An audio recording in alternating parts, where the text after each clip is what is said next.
hoje aqui querendo objetivamente ser o mais simples que eu possa. E tenho um texto para você ler, 2 textos, 3 textos. Como aqui não é a igreja do Silas Malafaia, você tem permissão para ler na sua Bíblia eletrônica, digital.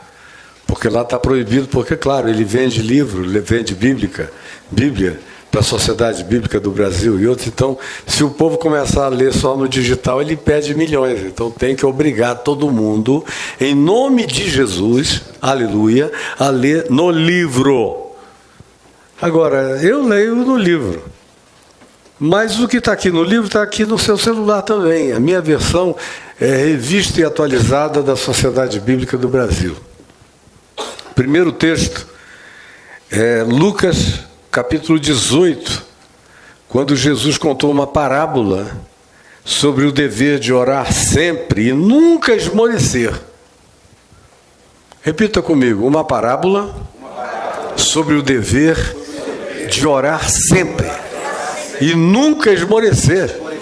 Nunca esmorecer. Dá para repetir de novo? Nunca esmorecer. Todo mundo aqui sabe o que significa nunca esmorecer?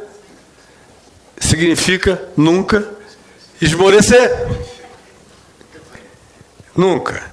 E aí ele diz, havia em uma certa cidade um juiz cretino, como em geral muitos deles são, que não respeitava ninguém, não temia Deus, fazia só o que lhe dava na cabeça.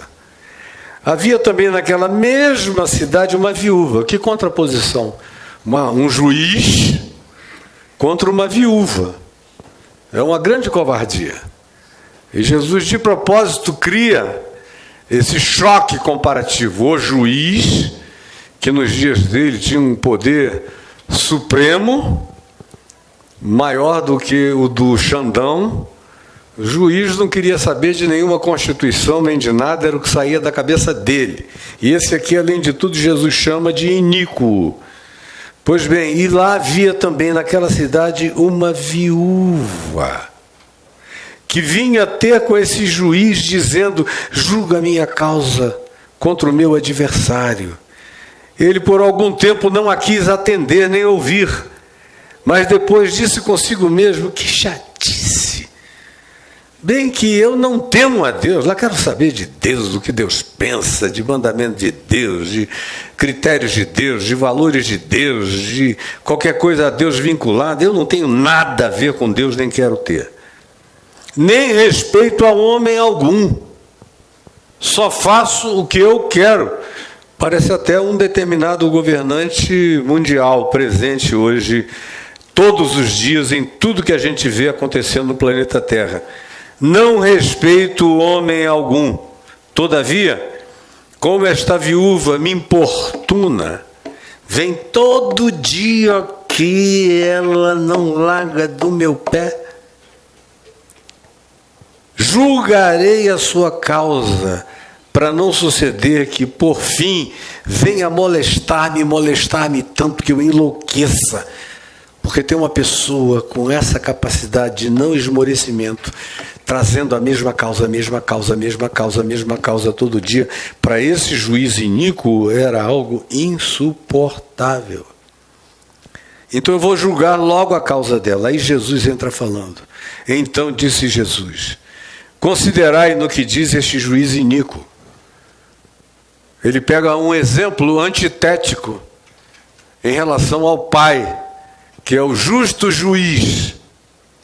Esse aqui é a antítese do Pai, é um juiz iníquo.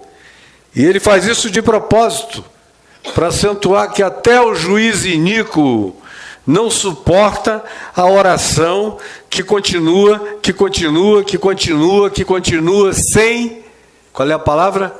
Esmorecer. Até o juiz iníquo não acontece isso, não aguenta isto. Aí ele diz, preste atenção nisso, considerai o que eu estou dizendo, até o juiz iníquo não suporta esse molestamento. Com isso ele está dizendo, a gente está falando de um Pai misericordioso, do justo juiz. Se o juiz iníquo não suporta a oração que não esmorece. Imagina o Pai Celeste, que ama todo aquele que pede e que para ele a confissão que ele faz é que recebe, que busca e encontra, que bate a ele abrir-se-lhe-á. É um estímulo para que se ore sem medo de falhar. Não fará Deus justiça aos seus escolhidos, que a ele clamam dia e noite, embora pareça, repita comigo, embora pareça demorado em atendê-los. Repitam de novo, embora pareça demorado em atendê-los. Só mais uma vez, embora pareça demorado em atendê-los. Está cheio de gente aqui, ou praticamente todo mundo, com essa sensação de que está demorando em relação a serem atendidos. Tem gente, é claro, que só ora pelo próprio umbigo.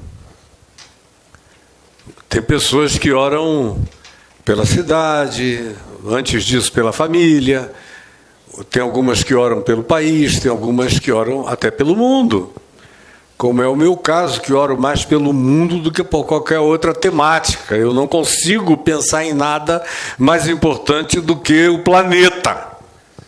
E quem me segue já deve ter percebido que eu não apresento temas de coisinhas pequenas, dos nossos carrapatos incômodos. Eu estou sempre focando na grandiosidade planetária, em tudo que eu faço. Mas isso sou eu, e cada um tem o mundo que aguenta ter. O meu não pode ser menor do que o planeta Terra. Há muitos anos. E então Jesus conclui, digo-vos, que depressa fará justiça. Mas esse depressa não é segundo quem pede e julga que ele parece demorado em atender.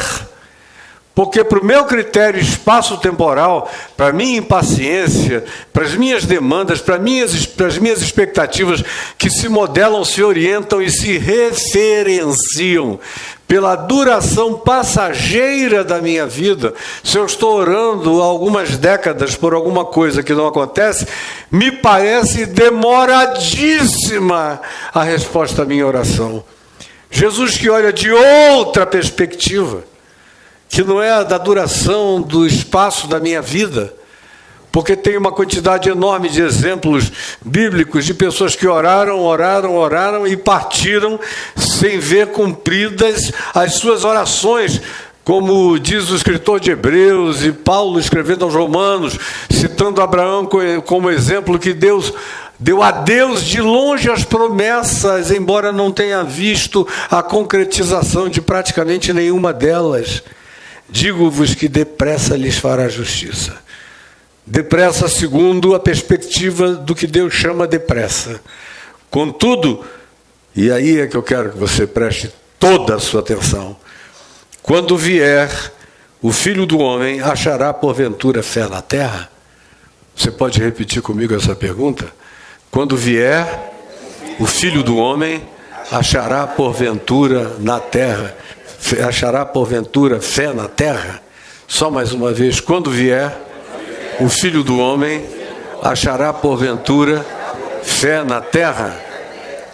Quando ele conclui assim, falando da volta do Filho do Homem, ele projeta uma luz sobre o contexto antecedente da oração dessa viúva contra o juiz iníquo, que não tem pressa de atender ninguém, que quer fazer todas as protelações, que está totalmente indisposto em relação a trabalhar em favor do bem e da justiça, como acontece com esse mundo. Esse é um mundo de injustiça, de juízes iníquos, de maldades, de perversidades, de genocídios, de assassinatos, de dureza de coração, de dessensibilização total, de desumanização, de inumanização, de diabolização da natureza humana, e cada vez mais.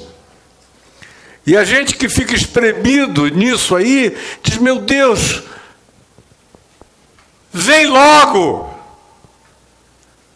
põe um ponto final nessa palhaçada universal. Vem, vem, vem. E a gente pede, a gente ora e a gente espera. E ele parece demorado em nos atender. E Jesus diz: essa é a sensação que vai acometer vocês no espaço-tempo. É que os anos passam e a resposta da esperança de vocês não se consuma, mas não esmoreçam. Porque até os juízes iníquos julgam causas por cansaço e por molestamento. Quanto mais o nosso Pai que está nos céus não fará justiça a todos aqueles que lhe o pedirem, embora o seu tempo lide com categorias de uma natureza totalmente diferente dos tempos de Deus. Ele não é como você, que está preocupado com a velhice e o dia que você vai morrer. A gente está falando do eterno, que não se deixa mensurar pela acumulação de anos, de décadas, de meses, e nem tampouco pela brevidade da minha existência. Tão pouco se impressiona com isso. E aí ele amarra tudo isso, dizendo: olha, tudo que eu estou falando aqui tem a ver com o sentimento que vai acometer vocês. Quando vocês virem a iniquidade graçando para todos os lados. E vários de vocês vão dizer: se eu fosse Deus, eu já tinha voltado. Se eu fosse Jesus, eu já tinha posto o pé nessa porcaria. Acabado com essa palhaçada universal. Vai dizer que essa semana mesmo você não sentiu coisa parecida. Ou semana passada. Ou esse mês. Você vê ali aquela notícia, aquelas crianças comendo areia em Gaza. Dá vontade de sair com a patrola de Deus passando em cima de Casa Branca, de parlamento israelense, de Putin e de seja lá quem seja o filho do Putin. Tanto faz. É agonizante. E conquanto a experiência espaço-temporal me passa essa mensagem de demora demasiada, Jesus já nos prepara na introdução, dizendo: o que eu vou falar é sobre o dever de vocês orarem, orarem, orarem, sem esmorecer.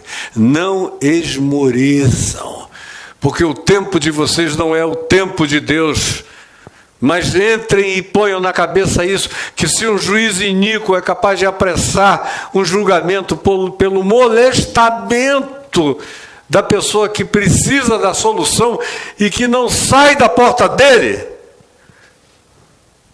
quanto mais aquele que é amor, que é justiça, que é paz, que é verdade, apenas considerem que os caminhos de vocês não são como os caminhos deles e que as noções espaço-temporais, finitas, mortais, limitadas, apequenadas de vocês são referências parcas, pobres, diminutivas, que vocês querem projetar sobre o eterno. Não façam isso, senão vocês vão se frustrar. Porém, esmoreçam sempre sem cansar, porque haverá uma solução. No entanto, ele vincula isso tudo ao tempo da volta dele. Porque a solução do justo juiz é a volta do Cristo eterno. Essa é a solução do Evangelho para essa miséria que está aí. Embora eu tenha que trabalhar para preservação do meio ambiente, justiça social, distribuição de alimentos aos pobres, socorro aos desfavorecidos, coragem profética para enfrentar os iníquos políticos, filosóficos, religiosos e de todas as naturezas que se levantam corrompendo a mensagem, a palavra e a esperança de Deus no mundo e praticando todos os males possíveis.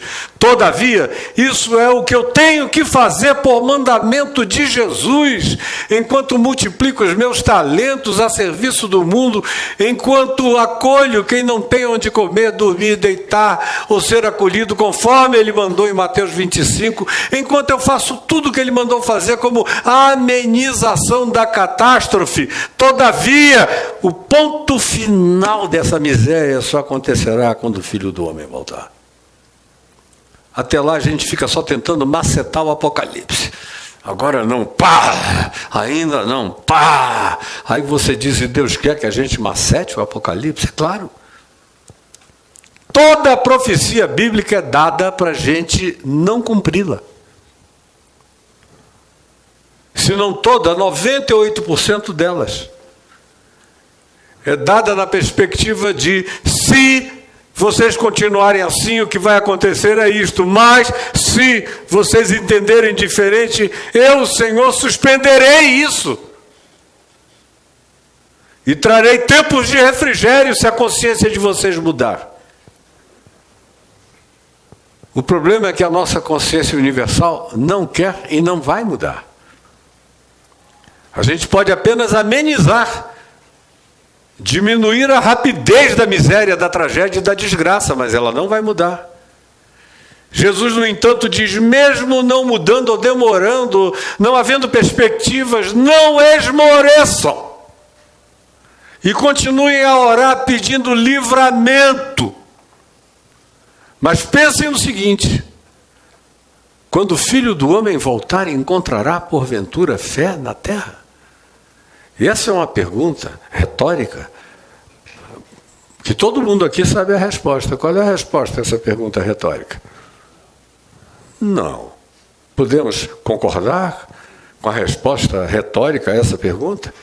A pergunta é retórica com a resposta objetiva à pergunta retórica? Quando o Filho do Homem voltar, encontrará porventura fé na terra? Não. Ele encontrará cristianismo. Talvez até cresça ainda mais um pouco. Hoje já são quase 2 bilhões de cristãos. Quase. Mais de 1 bilhão de islâmicos. E os judeus, que são pequenos, mas fazem uma confusão de trilhões de pessoas na face da terra. Mas a pergunta é: quando o Filho do Homem voltar, encontrará porventura fé na terra? Encontrará culto na Casa Branca, encontrará capelã feminina do presidente, encontrará gente fazendo passeatas com políticos no palco, sendo ungidos do Senhor para as próximas eleições, encontrará monumentos grandiosos, fruto da arrecadação de dízimos e ofertas que vão para os bolsos dos ladrões, e você dá achando que vai cair no bolso de Deus, como se Deus precisasse de dízimos e ofertas. O que você vai encontrar é escândalo no mundo, olhando, dizendo: meu Deus, salva-nos dos cristãos.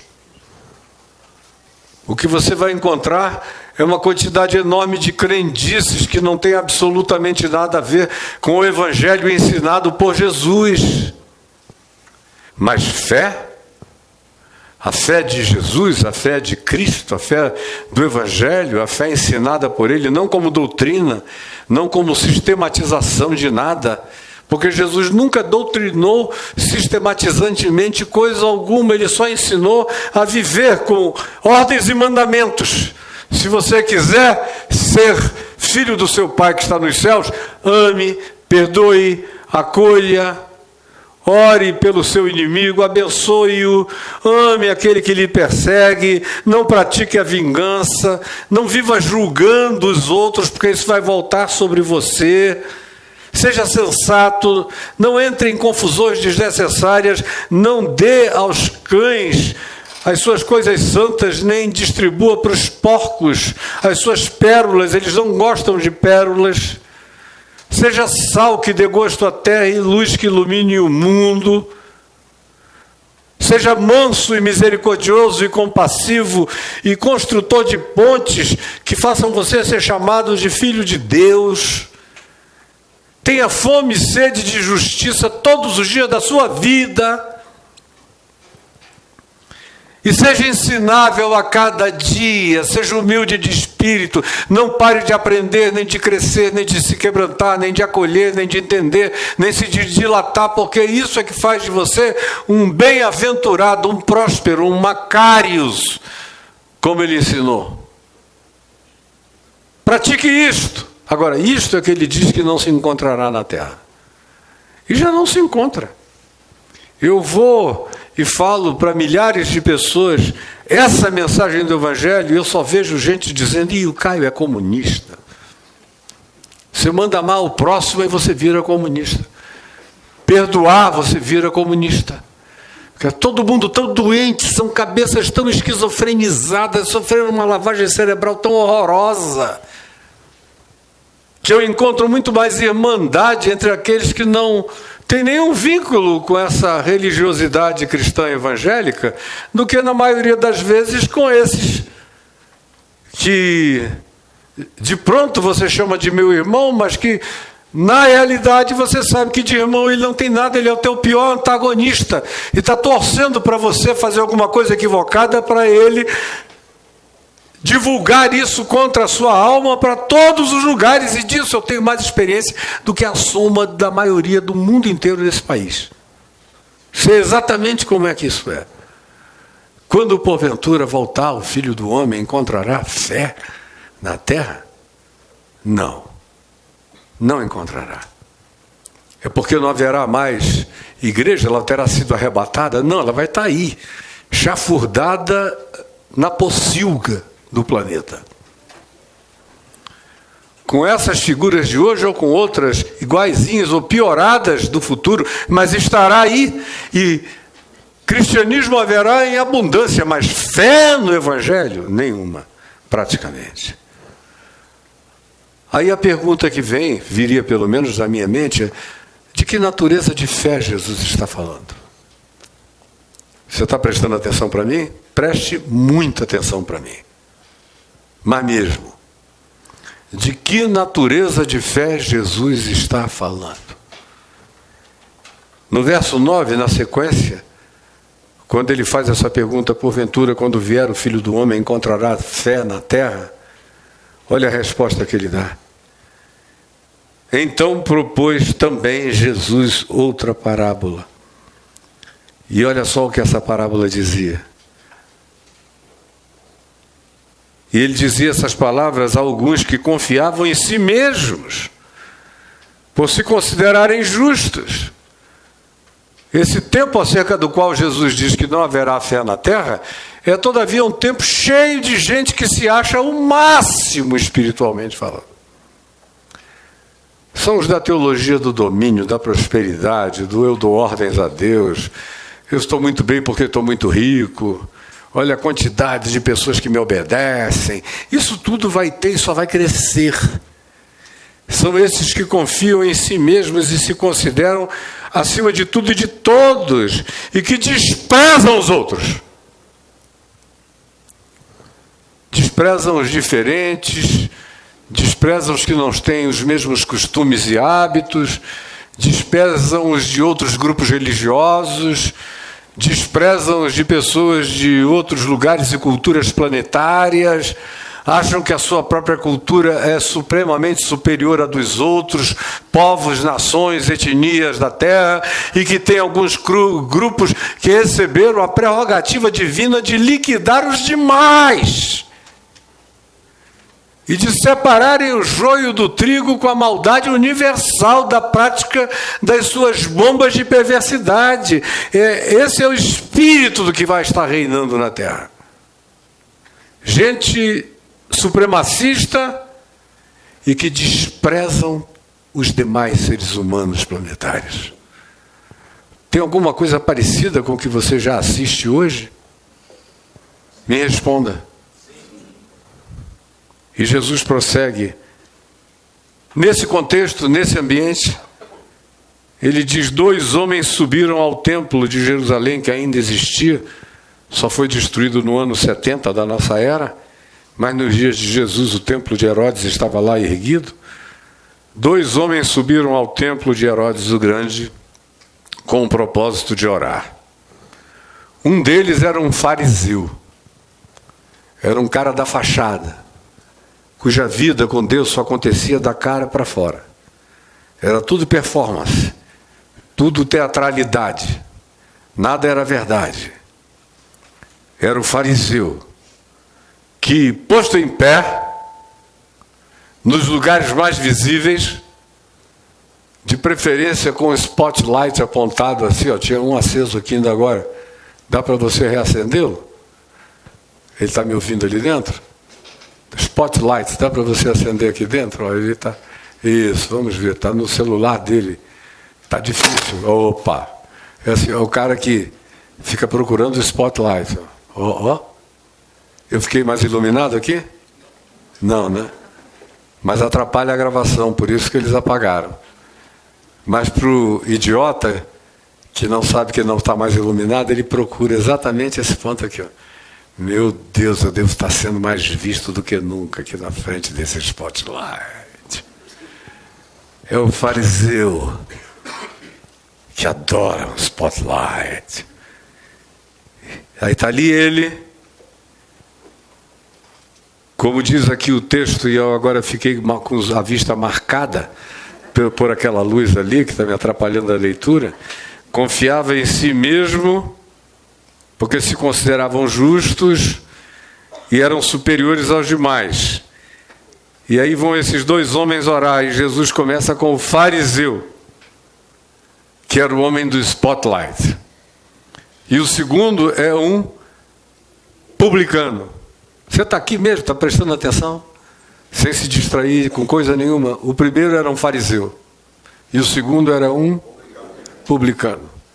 Era aquele cara que trabalhava para o Império Romano e que cobrava impostos e que era odiado por todos em Israel, especialmente pelos fariseus. O fariseu em pé, de si para si mesmo, orava desta forma. Oh, que oração mais evangélica, maravilhosa, que a gente encontra espalhada pelo mundo. E que diz assim: ó Deus. Quer repetir comigo essa oração? Ó Deus, graças te dou, porque não sou como os demais homens. Só mais uma vezinha, olha que lindo isso. Ó Deus, graças te dou, porque eu não sou como os demais homens, seres humanos.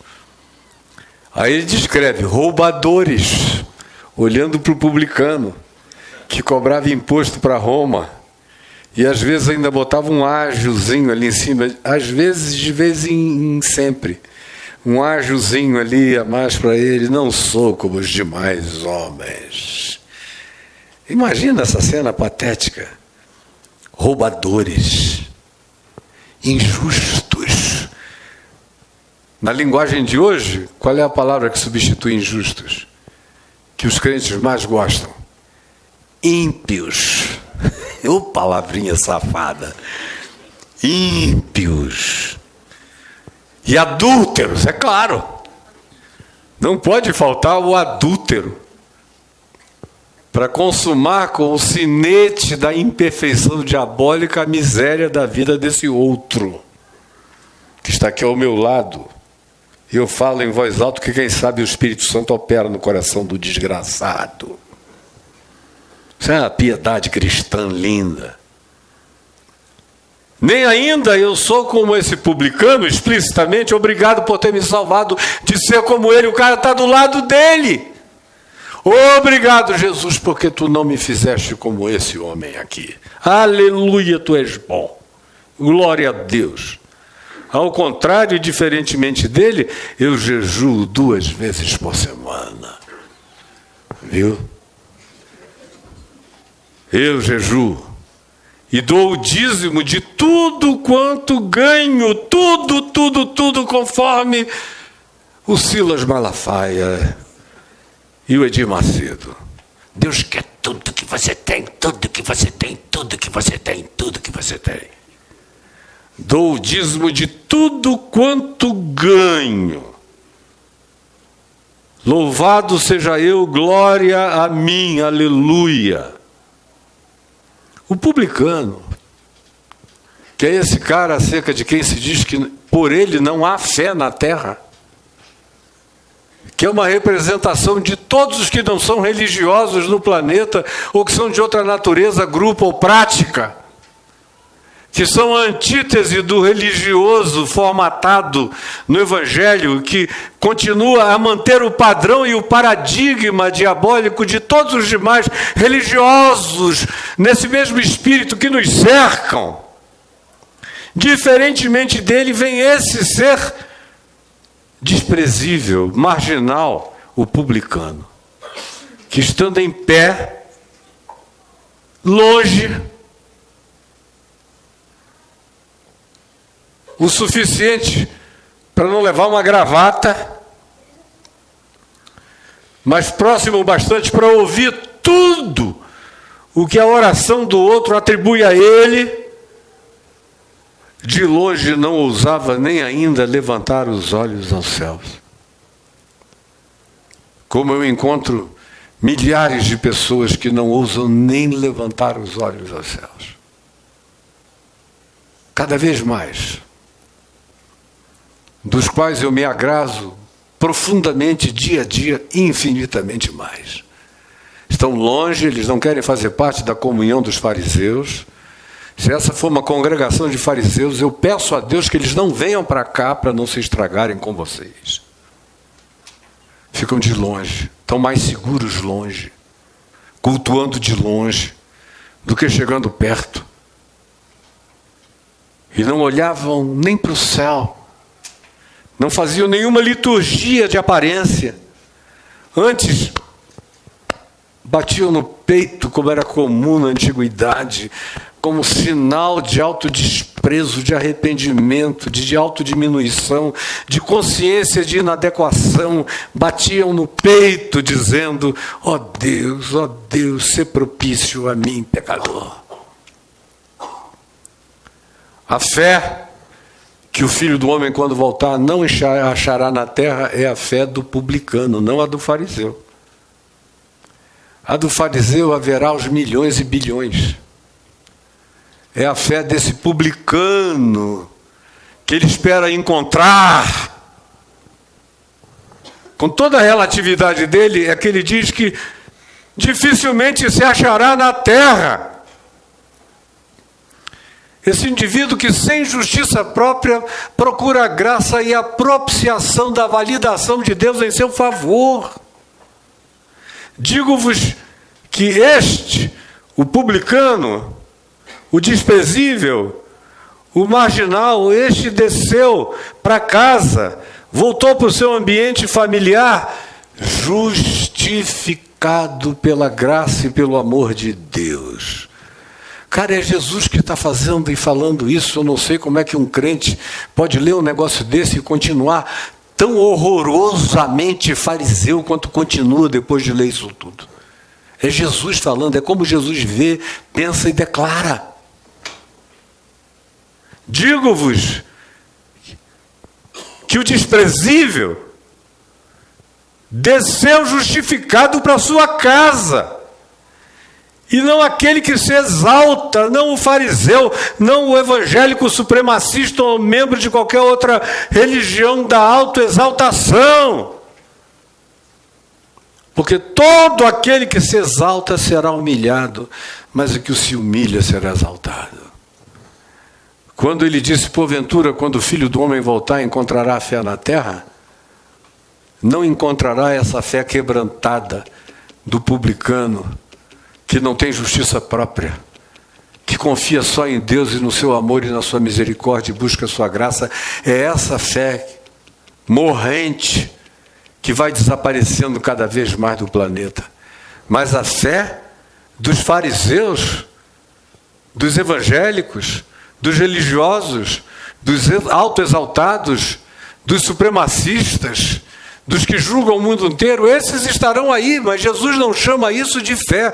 Jesus chama isso de confissão de juízo contra eles próprios. Então essa é a natureza da fé que Jesus espera, é a antítese da fé da religião, que a gente vê à nossa volta superabundantemente. Há alguma novidade nisso? Que eu esteja e estou falando aqui? É claro que não. É só você abrir na segunda epístola de Paulo aos Tessalonicenses e ler. Paulo diz: irmãos, no que diz respeito à vinda do Filho do Homem, à vinda do Senhor Jesus Cristo, e a nossa reunião com Ele, quando estarão dois numa cama, um será tomado, deixado o outro. Estarão dois andando no campo, um será tomado, deixado o outro. Estarão dois trabalhando em algum lugar, um será tomado, deixado o outro. Em relação a isso que Paulo se refere ao nosso ajuntamento com Ele, a nossa reunião com Ele, nós vos exortamos. Qual é a exortação? Aqui não vos demovais, outra vez, demover-se é a antítese de não esmorecer. Aqui não vos demovais da vossa mente. Porque é muito fácil, você começa a esperar, vai naturalizando a maldade, a perversidade, o satanismo político, vai tudo ficando naturalizado. Odiar você naturaliza, querer mal é um direito seu, amaldiçoar também é tão sutil que a gente nem nota. Os que têm a bênção de um dia, quem sabe perceber, quando acordam, já viram que se tornaram maus e perversos sem saber e sem notar. Porque isso é penetrante, sorrateiro e maligno.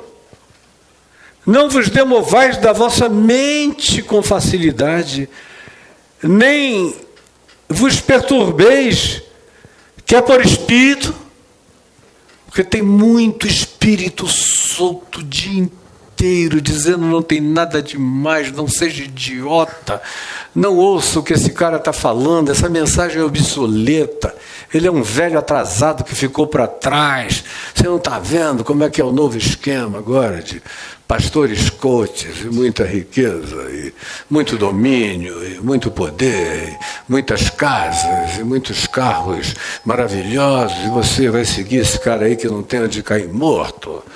Para com isso. Eu imploro, Paulo diz, que não vos demovais da vossa fé com facilidade, nem vos perturbeis, nem fiqueis angustiados. Será que eu estou do lado certo da história?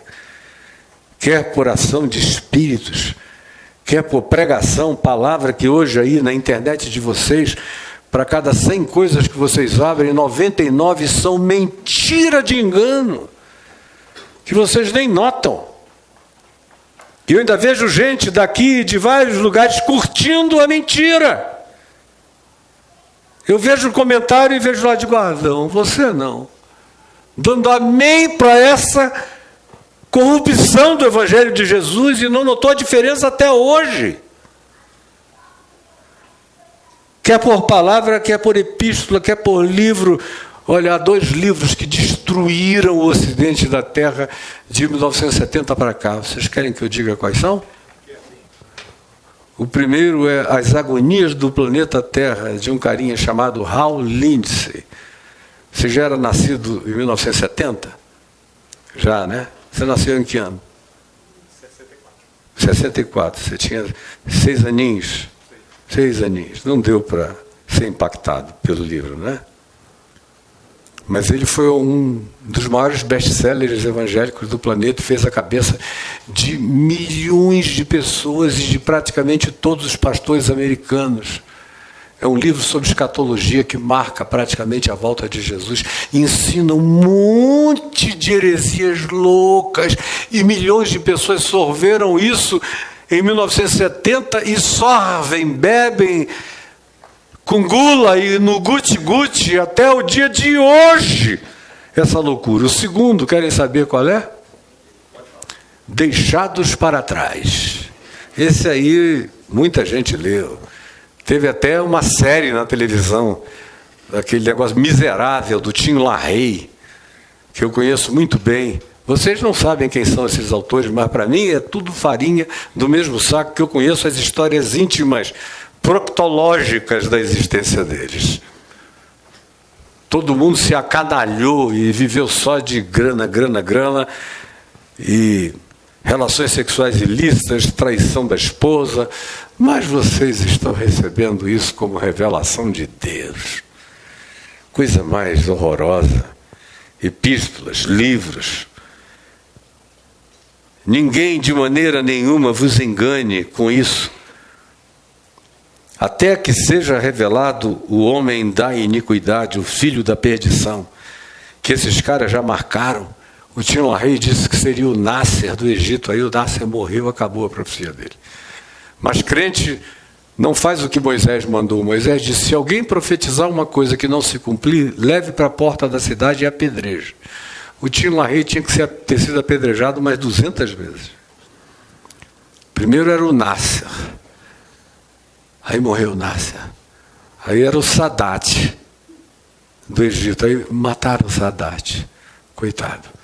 Até o Henry Kissinger, que era o secretário de Estado americano, foi também considerado o homem da iniquidade, o anticristo, a besta, o 666. Eles saíram nomeando pessoas as mais variadas, isso nunca se cumpre, e o povo continua indo adiante, aí eles projetam um novo nome, aí agora dessa vez eles vão acertar. E só vão corrompendo a própria fé. Jesus disse: não vos enganeis com nenhuma coisa que eles digam antes, porque antes de tudo que eles venham a dizer, a principal profecia de que eu estou para voltar para vocês é que eles vão se tornar as piores entidades humanas planetárias. Antes que venha o filho da iniquidade, vem a igreja da iniquidade, vem o povo da mentira, vem a igreja da corrupção absoluta, vem os inadvertíveis, surgirão aqueles que sentirão coceira nos ouvidos diante do evangelho, puro e simples. Entendam isso. Virá esse que se opõe e se levanta contra tudo que se chama Deus ou objeto de culto, a ponto de assentar-se no santuário de Deus, ostentando-se como se fosse o próprio Deus. Mas não vos enganeis, de que eu ainda convosco costumava vos dizer estas coisas. Antes disso tem que vir a apostasia, ele diz. A palavra apostasia, apostates no grego, significa se distanciar de. O Evangelho está ali, Jesus está ali. A apostasia é ficando cada vez mais distante. Hoje em dia eu não sei mais nem quão mais distante estamos. Se pudesse, atravessava uma parede para o lado de lá. Estão distantes. Eu vejo vocês aplaudindo um monte de gente que me faz chorar, de tão distantes do Evangelho de Jesus que eles se encontram. Mas a maioria não nota. E Paulo diz: ninguém vos engane, porque o Senhor não vai voltar antes que venha a apostasia. E tome conta de tudo, e corrompa todas as coisas. E a pergunta que eu fiz antes foi: qual é a natureza da não fé e da fé? E Jesus ilustrou com o publicano e o fariseu. Agora eu estou falando que o grande sinal da volta do Senhor é o que Jesus disse que seria. Porventura, quando voltar o Filho do Homem, encontrará fé na terra? A resposta é não. Vai encontrar um povo corrompido de tudo, com a cabeça em todas as direções, menos carregando o Evangelho no coração. E aí, para concluir, como eu disse que queria ser objetivo, direto e rápido, eu quero que você abra na segunda epístola de Paulo a Timóteo, 2 Timóteo, no capítulo 3, e fique sabendo do contexto antecedente. Paulo não está falando dos romanos, nem dos greco-romanos, não está falando dos egípcios, ele está falando dos crentes. Praticamente tudo que Paulo escreve nas epístolas dele, praticamente tudo, as coisas mais desagradáveis têm a ver com os crentes, porque é para crentes que ele está escrevendo. O que ele escrevia aqui não circulava nas bancas da Grécia, de Roma, do mundo greco-romano, não, era para comunidades pequenas como essa aqui, que as cartas eram dirigidas.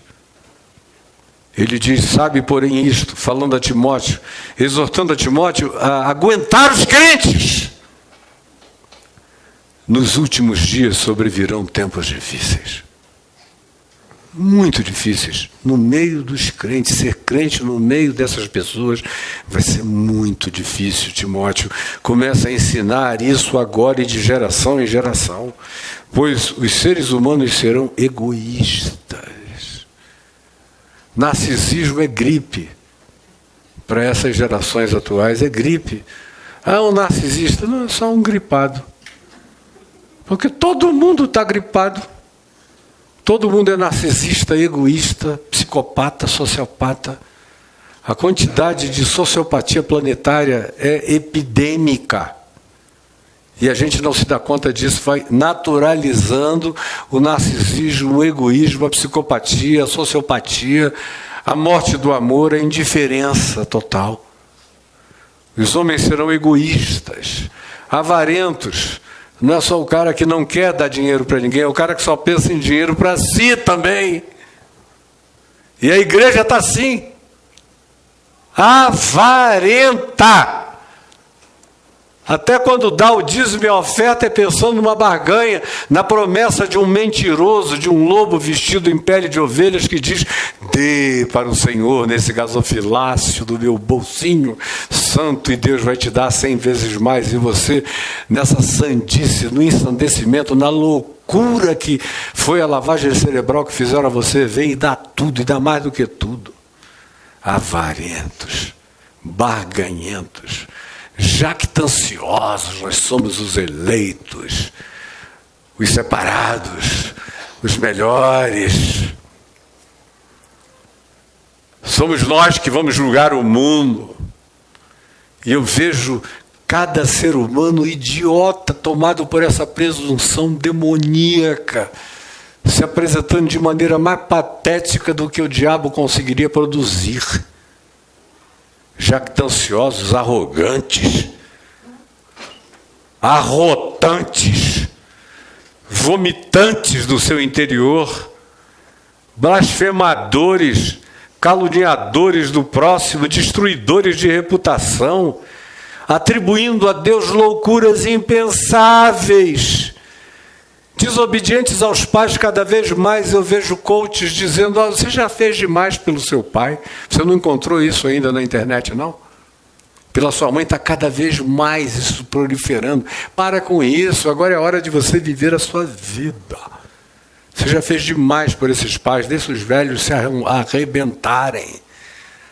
E na realidade são desafeiçoados, ingratos, irreverentes para com todos, para com o velho, para com o sábio, para com o sensato, para aquele que deu a sua vida. São irreverentes para com tudo e para com todos.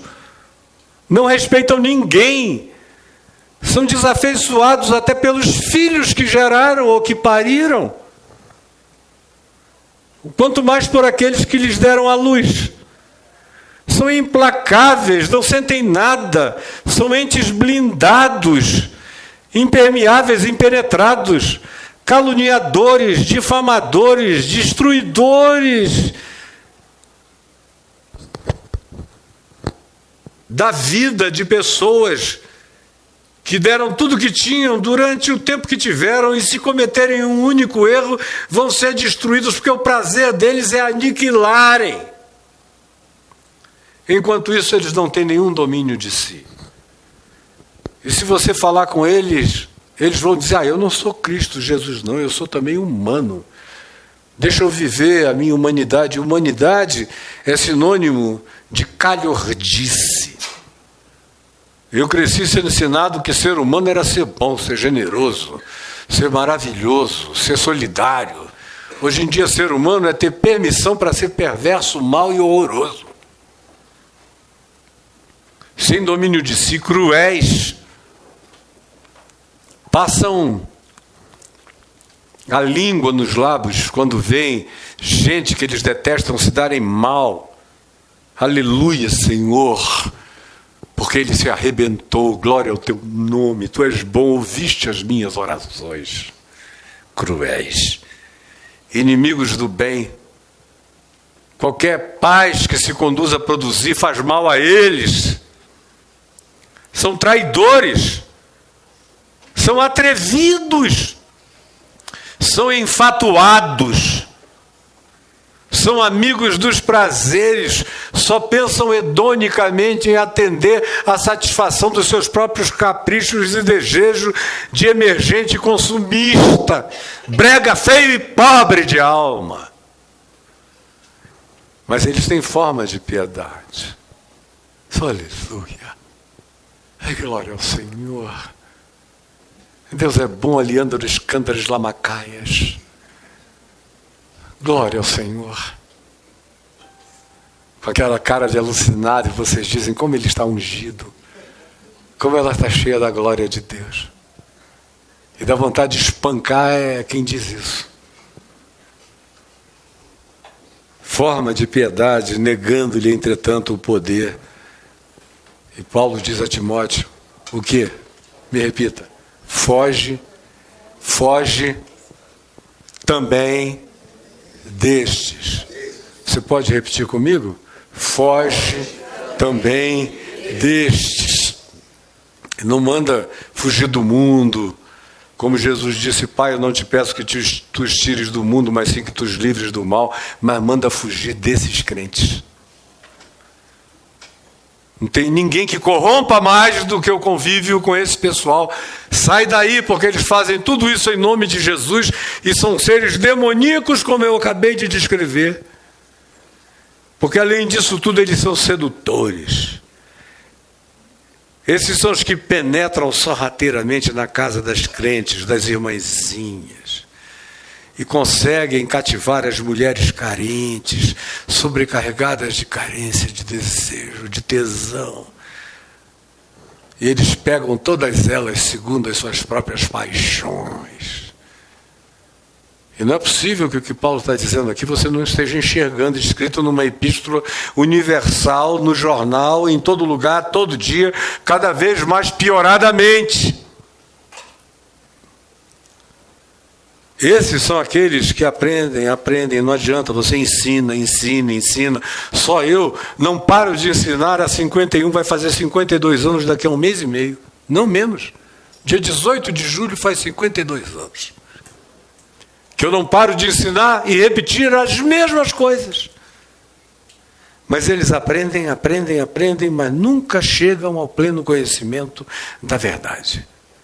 Porque dentro deles tem um espírito de antagonismo contra a verdade do Evangelho. Todavia, eles não irão avante. Quem viver para ver, verá que nenhum deles terminará bem a sua existência. Nenhum deles.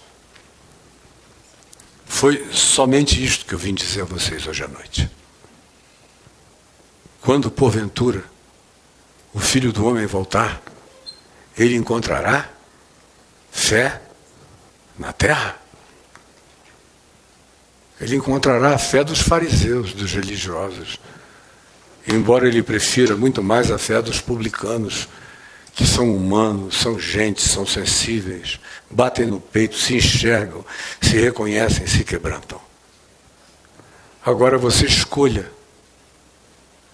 Não estou dizendo que é para você se tornar um publicano e botar um ajozinho no que você cobre em nada. Não, Jesus só está sendo extremo, quando diz, olha, esses caras aqui ainda são infinitamente melhores do que os religiosos da presunção e da arrogância. Infinitamente melhores. Quando o Filho do Homem voltar, encontrará porventura fé na terra? Estou feliz que o meu amigo Jack está ajudando a Clarinha aqui. Muito obrigado, Jack. Vamos ficar em pé?